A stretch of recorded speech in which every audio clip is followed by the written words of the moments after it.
Welcome back to another season preview for the Saskatchewan Junior Hockey League. My name's Jeromy Corrigan, the new media manager for this league, and this Coaches Convo is presented by the Saskatchewan Construction Safety Association. And we are pleased to be joined today by head coach and general manager of the Melville Millionaires, Mike Rooney. Mike, thank you so much for taking some time to chat with us today. How's the off-season been? It's been really good. It seemed to... you had a 6-month off season. It looks like it's going to be really slow when you go into it, but certainly went by quickly, and we, certainly had a lot of time to prepare. But as we come down to this, final preparations, it makes it, a little bit interesting and getting everything put together. For sure. Now, as we start to get ready for this upcoming hockey season, let's just quickly go back and look at last season. I know it was a tough year for your hockey club, finishing 10th in the Saskatchewan Junior Hockey League. But when you look back at last year for the Melville Millionaires, what kind of things can you take away from last year's hockey season? Well, you know what?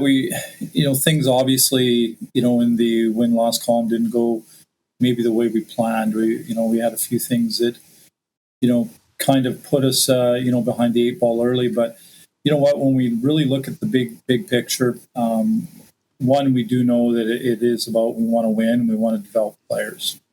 Our group, last year, you take away our record, we had 3 wins in 18 games against Yorkton and Estevan.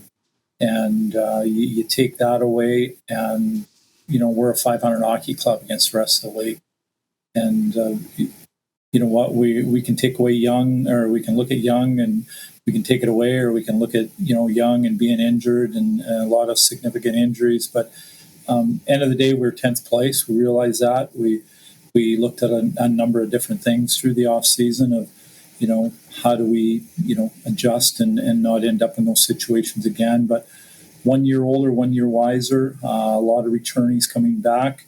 And we try to draw as many positives as we can from our experiences, but also remember that we do want to get better and place higher. Now, that's a great segue into my next question, as it was a busy offseason for you guys. You didn't graduate too many players, but I guess when you look back at these summer months for the Melville Millionaires, what did you think of your offseason when it comes to transactions that you made? You know what? Once again, we do have, a number of guys returning. I think right now, as we come into, regular season play and whatnot, we have as many as 18 guys returning from past year. We have some guys that, right from our roster with major junior, experience and opportunity, with Kyle Bocek in Vancouver, CT La Rochelle in Baie-Comeau. So where all that ends up, in the final scheme of things, we're not sure. We certainly want to wish them well and see that they have good opportunities, because at the end of the day, that's what what we want to see, whether it's, NCAA or major junior players move on. So we had a number of, few transactions. We brought in, Caden Sklomoski from Grand Prairie. He's from our region. He's going to help, on our back end, even though we had, our whole D-core returning, our 6 guys returning. He'll definitely help us, as we head into the regular season here.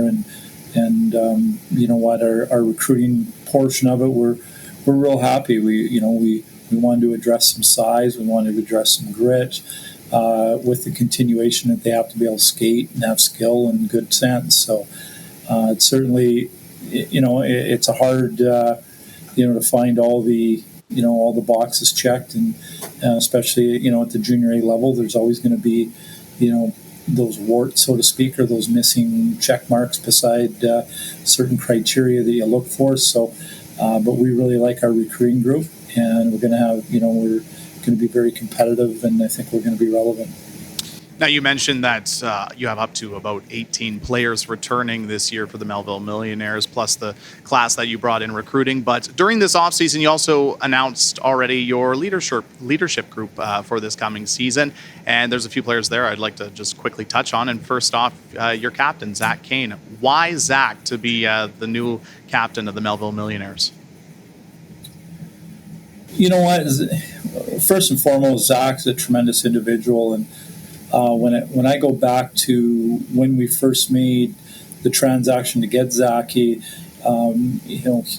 made a trade, and it was one that went probably a little bit unnoticed. He was 18 coming out of U18 hockey, and we made a trade with Weyburn to get Zach's rights. And I remember my very first conversation, we talked about good people and needing the proper individuals to build the culture that we need here, and that's come full circle.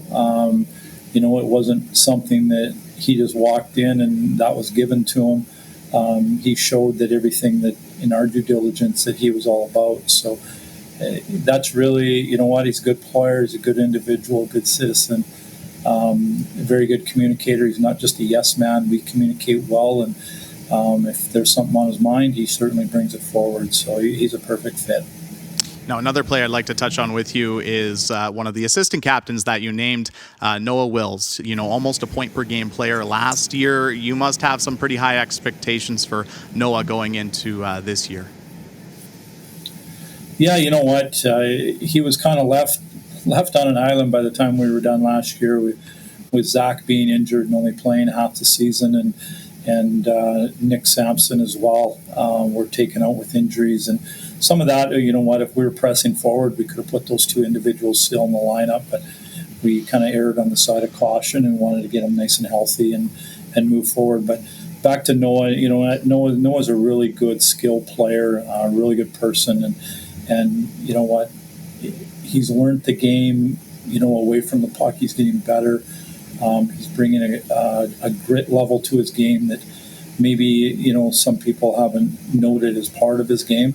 He's still a skill player that he's turned himself into a shooter that can make plays where maybe before he was a playmaker that could score some. So he's bringing a very rounded look to his game. And the one thing that went unnoticed with Noah last year was with his point production. That was the highest point production a Melville Millionaire player had since back when McNulty played here. I believe that was 2013. I'll stand to be corrected on the year, but it's been quite some time. And you know what? The neat part about it is we had two other players that really could have produced points the same pace as Noah. So yeah, we're going to rely on Noah, but we have to be deep. We can't just be one guy team, and he's going to be a big part of our success. Now, when you look at the group that you've compiled for this season and looking forward and looking ahead, when you look at this year's edition of the Melville Millionaires, where do you think the biggest strength is of this hockey team? Well, you know what? I think overall through our depth,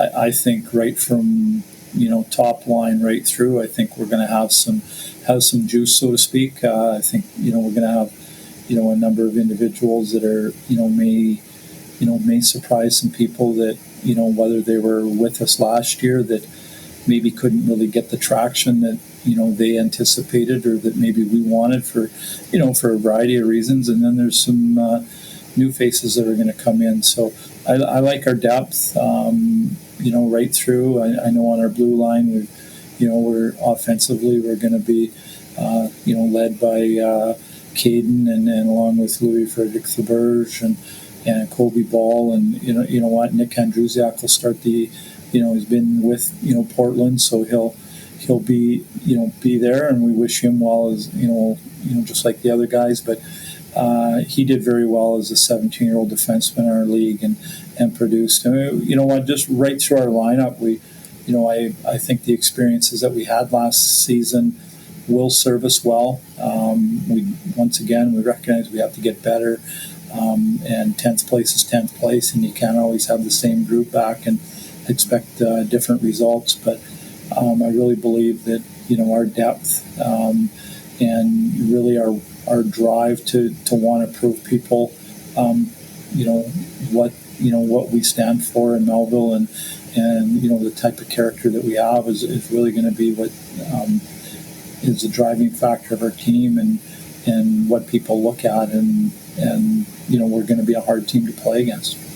Now, you mentioned, yes, last year 10th place is 10th place, but what are your expectations for this year, for this group that you mentioned? A lot of returning players, but also a lot of fresh faces. So what are your expectations going into the 2022-2023 season?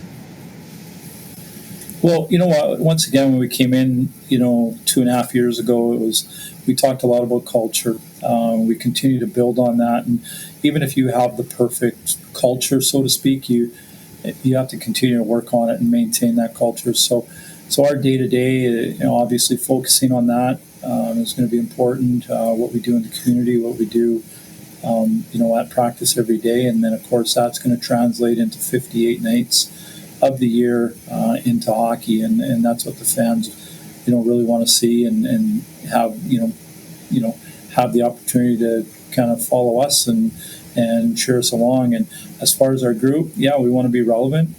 We feel, within our division, we can stack up pretty well. Yorkton traditionally always have a good team, so they're our rival. They're going to be tough. Esteban, even though they lost, a good number of players, they recruit well. They've got a good program, and Weyburn were in a very similar situation as we were, and heading into the season, they're yet even, going to be a bit older than what we are. So they're going to be a tough opponent, but we feel we can be a real relevant team within our division, where that puts us in the overall scheme of things. That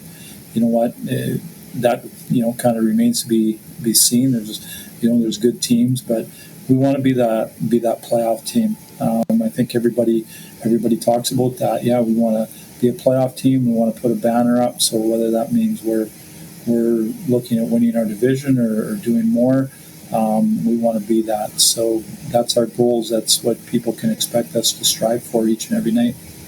Now, finally, before I let you go, there's one thing I definitely have to ask you about, and that is those new uniforms that the Melville Millionaires will be rocking this season. They are beautiful. How did they kind of come about, and who designed them? You know what? They're a new old version, right? They're an old new version, whatever you want to say. If you look up in the concourse, there's a number of pictures that really are similar to what they are. But what, we were here, and we knew it was a jersey changeover. I give my ideas actually to our assistant. I got to give a lot of credit to our assistant David Smith to kind of put them all together. But we, the only things I told him really was, hey, I want to see that historic look. I want it, simple. Let's make it real professional and clean looking. And he worked with the people and had it put together, and boom, there they were. And once we get everything put together with our full gear lineup, it'll be a different look, but something that takes a lot of people down memory lane and remembers them in blue and white. Yeah, you guys are definitely going to look very sharp on the ice this season. Mike, thank you so much for your time, for joining us today, and best of luck this season. Great. Thanks, Jeromy. See you at the rink.